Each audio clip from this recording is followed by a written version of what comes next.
Chapter 1. Hook, the bomb that almost never fell. August 9, 1945. A single American bomber flew high above Japan carrying a weapon unlike anything the world had ever seen. Its target wasn't Nagasaki. For hours, clouds, smoke, and fuel shortages turned one of history's most important military missions into a desperate gamble. One decision, one opening in the clouds, one city. Within seconds, tens of thousands of lives disappeared. But here's the question that still haunts historians today. Why was a second atomic bomb dropped only 3 days after Hiroshima? Behind that blinding flash lies a story filled with political pressure, military calculations, human tragedy, and heartbreaking coincidence. Because Nagasaki was never supposed to become the symbol it is today, yet its name changed the world forever. Chapter 2. Introduction. The world after Hiroshima. 3 days before Nagasaki, the world entered the nuclear age. On August 6, 1945, the city of Hiroshima was destroyed by the first atomic bomb ever used in war. News spread across the globe with unbelievable speed. Even military leaders struggled to comprehend the scale of destruction. The bomb dropped on Hiroshima was unlike any weapon ever created. But what happened next is often overshadowed by that first attack. Only 72 hours later, another American bomber lifted off from an island in the Pacific carrying an even more powerful weapon. This wasn't simply another bombing mission. It was a decision that would ignite decades of debate. Some argue it ended World War II and saved millions of lives. Others believe it was. We first have to return to the final months of World War II, because by the summer of 1945, the Japanese Empire was collapsing. More than 80,000 people died in a single night as incendiary bombs turned the capital into an ocean of flames. Yet despite these devastating losses, Japan refused to surrender. Why? Because surrender meant something very different to Japan's military leadership. Many officers believed fighting to the last man was more honorable than accepting defeat. The military government hoped one final bloody battle would convince the United States to negotiate better surrender terms. They believed that if enough American soldiers died during an invasion of Japan, Operation Downfall, the planned invasion, promised to become the largest amphibious assault in history. Military estimates varied widely. Some predicted hundreds of thousands of American casualties. Others feared millions of Japanese civilians and soldiers would die defending their homeland. No one knew the exact cost, but everyone expected unimaginable bloodshed. President Harry Truman had inherited this terrible situation after Franklin Roosevelt's death, only months earlier. Then, in July 1945, everything changed. Chapter 4. The Secret Weapon. The Manhattan Project's Final Creation. On July 16, 1945, deep in the New Mexico desert, the first atomic bomb exploded during a secret test known as Trinity. Scientists watched from miles away. Some cheered. Others stood frozen. A massive fireball rose into the sky brighter than the sun. Shockwaves rolled across the desert. Physicist J. Robert Oppenheimer. President Truman learned the test had succeeded while attending the Potsdam Conference in Germany. There, Allied leaders demanded Japan surrender unconditionally. The warning was clear. Failure to surrender would result in prompt and utter destruction. Japan's leaders did not immediately accept those terms.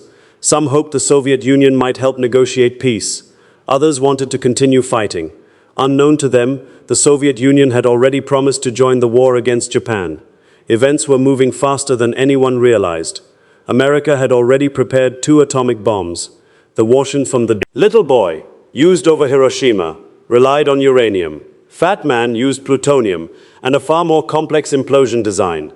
Scientists believed it was even more reliable. Soon, it would face the ultimate test. But one question remained.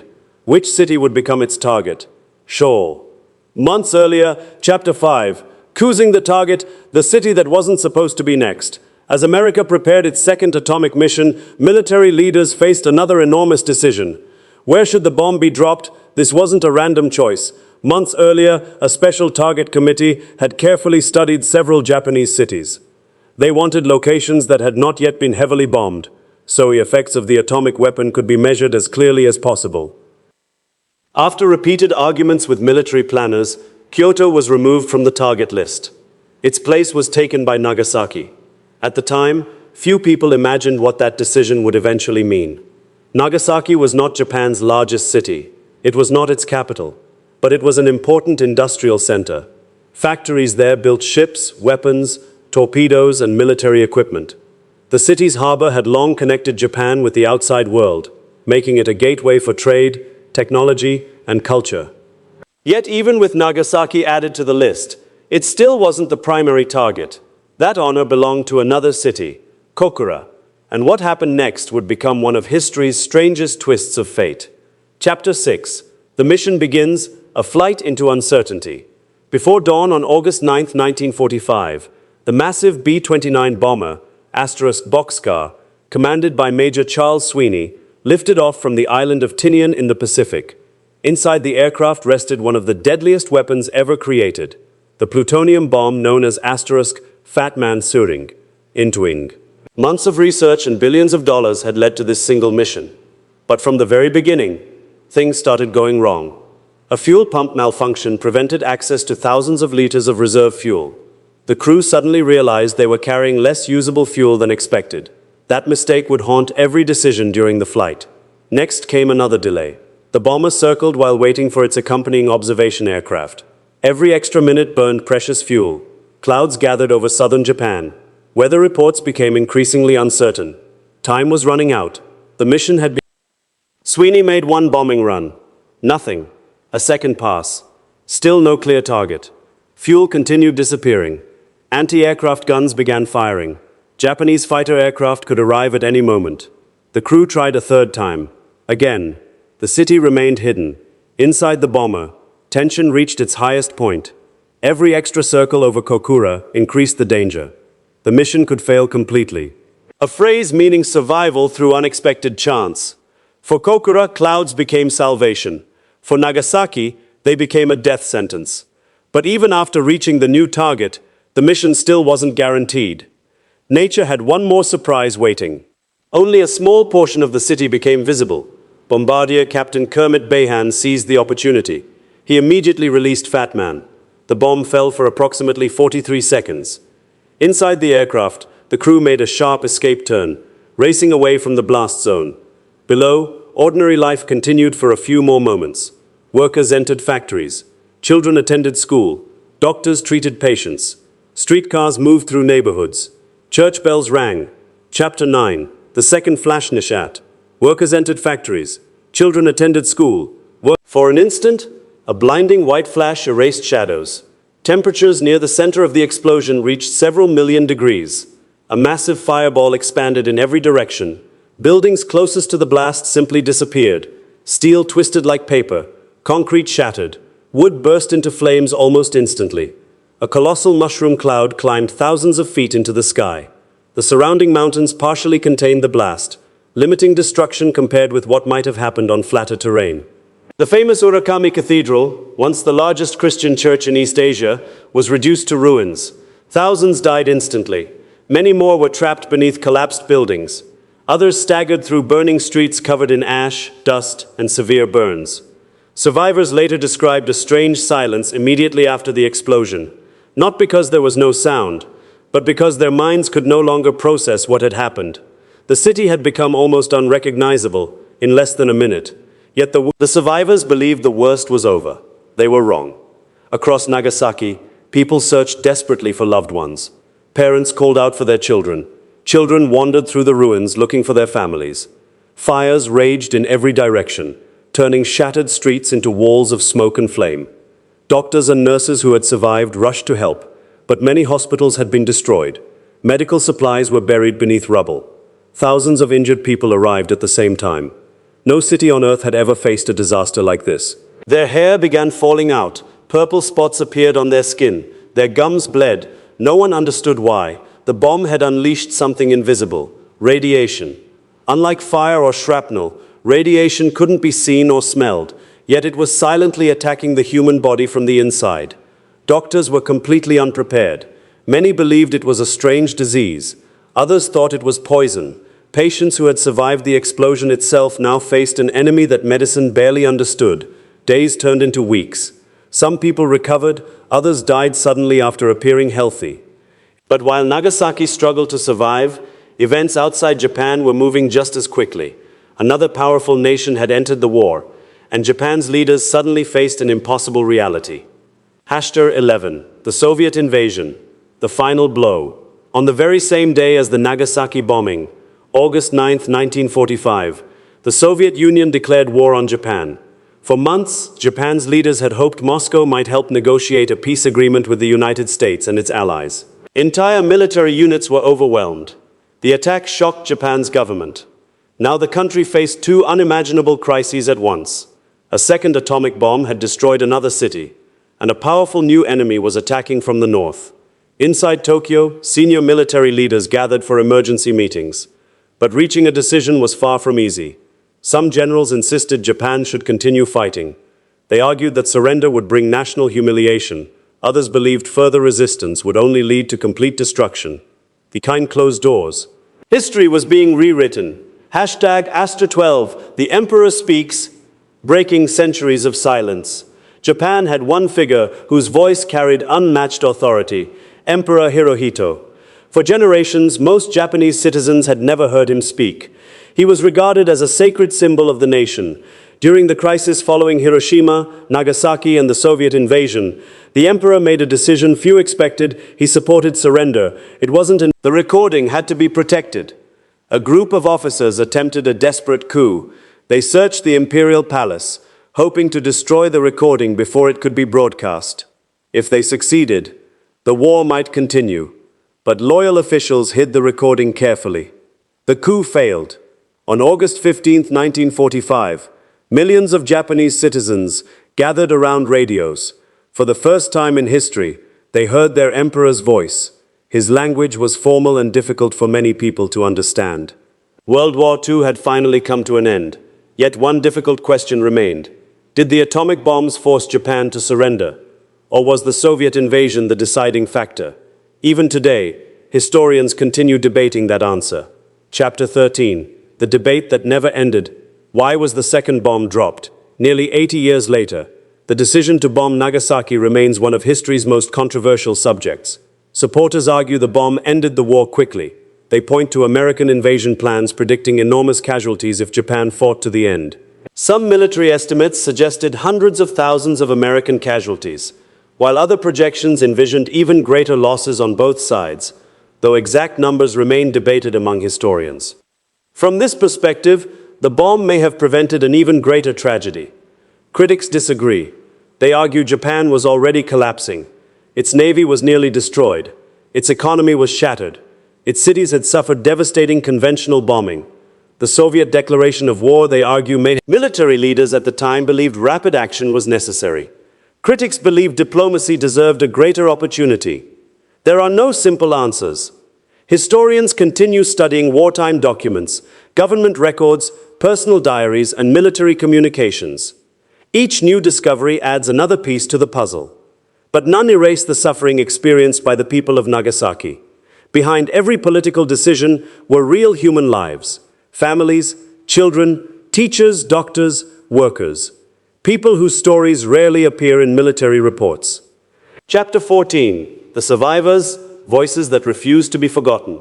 In the years after the war, thousands of survivors became known in Japan as Hibakusha, a term meaning bomb-affected people.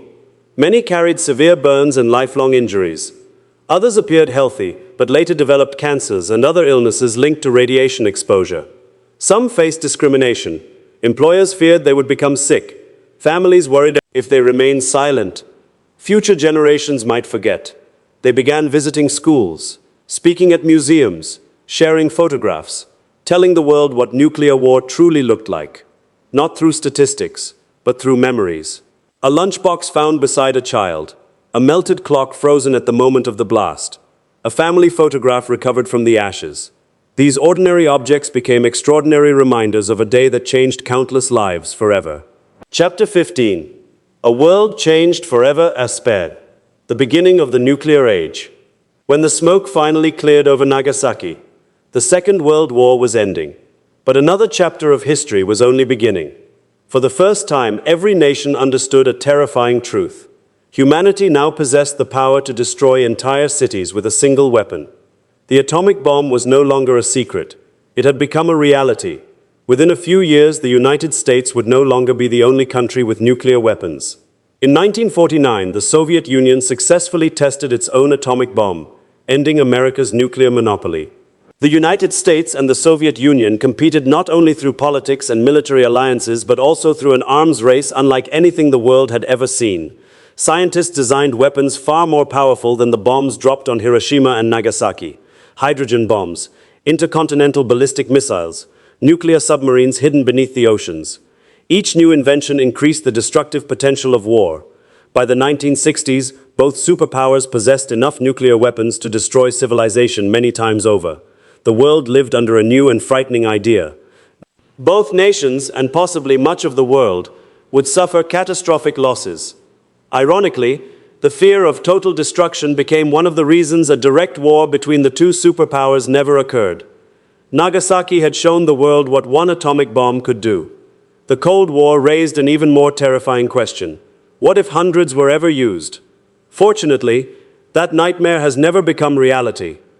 Children laugh in parks where destruction once reigned. Ships once again fill the harbor. Life returned, but the memory never left. At the center of the city stands the Nagasaki Peace Park *. Its monuments honor those who never came home. Nearby, the Nagasaki Atomic Bomb Museum, a burned school uniform, a melted bottle, fragments of watches forever stopped at the moment of the explosion. These objects speak more powerfully than words ever could. But also the responsibility carried by those who remain. Visitors from around the world come to Nagasaki not to celebrate history, but to learn from it. Its message is simple. Peace is fragile, and history should never be forgotten. Others argue that Japan was already seeking a way to end the war, and that more time might have prevented the attack on Nagasaki. Still others emphasize that no single event explains Japan's surrender. Instead, they point to the combined pressure of the atomic bombings, the Soviet invasion of Manchuria, the collapse of Japan's military position, and the emperor's decision to intervene. The historical evidence continues to be examined. New documents, diaries, and military records. History often remembers the names of presidents, generals, and scientists. Yet behind every major decision are ordinary people whose lives are changed forever. That is why Nagasaki continues to matter, not because it was the second atomic bomb, but because it reminds us what war ultimately costs. #18, a lesson for humanity, the legacy that lives on. Nearly 8 decades have passed since that summer morning. The survivors who witnessed the explosion are now elderly, and their voices are becoming fewer each year. Yet their stories continue to echo across classrooms, museums, memorials, and history books. They do not ask us to erase the past. They ask us to remember it honestly, to understand how fear, war, politics, science, and human decisions became intertwined in one of history's most consequential moments. The story of Nagasaki is not simply about a bomb. It is about choices. The choices made by leaders under extraordinary pressure. The choices made by scientists who unlocked the power of the atom. The choices made by survivors who transformed unimaginable pain into lifelong calls for peace. Perhaps that is why August 9, 1945 will never truly disappear. Chapter 19, Emotional Conclusion *in. On that clear August morning, a single aircraft crossed the sky. 43 seconds later, an entire city was changed forever. Homes disappeared. Families were torn apart. Dreams ended before they had a chance to begin. Yet from the ashes emerged something unexpected. A determination that future generations should know the truth. Not to spread hatred, not to a memorial. Every survivor's testimony, and every silent moment. The greatest victory is not winning a war. It is preventing the next one. If this story moved you, please take a moment to like this video and subscribe to Echoes of History for more cinematic documentaries that uncover the moments that shaped our world. And we'd love to hear your thoughts in the comments.